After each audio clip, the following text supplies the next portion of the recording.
Miss Aniela. Sene 2014. Burası Çatırıkır.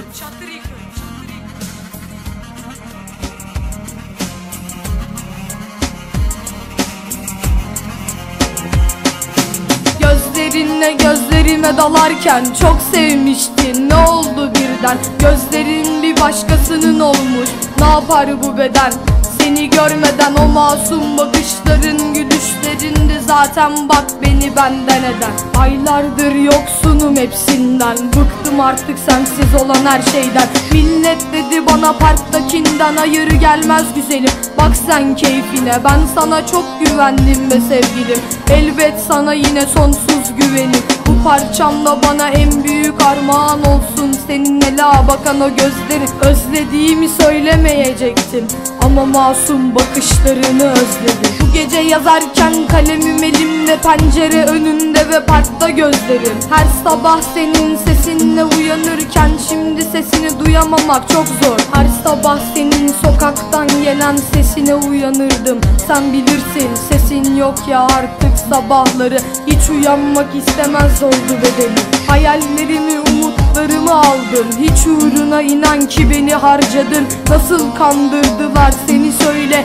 Sevdiğim sen onlara nasıl kandın? Sensizlik beynimde dolanıyor, gözlerime uğruyor gülüşlerin. Ben seni bekliyorum bu parçamda, sana dön demeyeceğim, bunu anla. Ne büyük acılar gördüm ben fakat aşk acısı hepsinden de betermiş. Ölmek istiyorum yaşarken ben, yaşamak istemiyorum sensizken. Sensizlikle baş başayım artık, yüzleşemiyorum ben hayalinle. Şimdi sensizlikle kafam bir hoş, ayrıca bunu da belirtmek istedim. Seni benden aldılar ya, bir kere senin sevdiğini alır hayat, dikkat et. Şimdi kimseye değil isyanım, İsyan etmedim, bunlar gerçek. Rabbimden sen tek isteğimsin. Kabul olur mu ki benim dualarım? Bu kadar günahtan sonra kabul olur mu şimdi benim sana dualarım?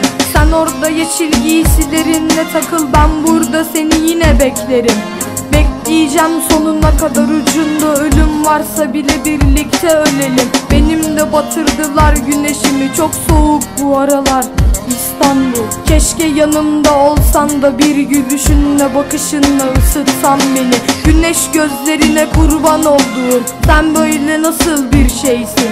Bir an melek olduğuna inandırdın beni ve aniden gittin.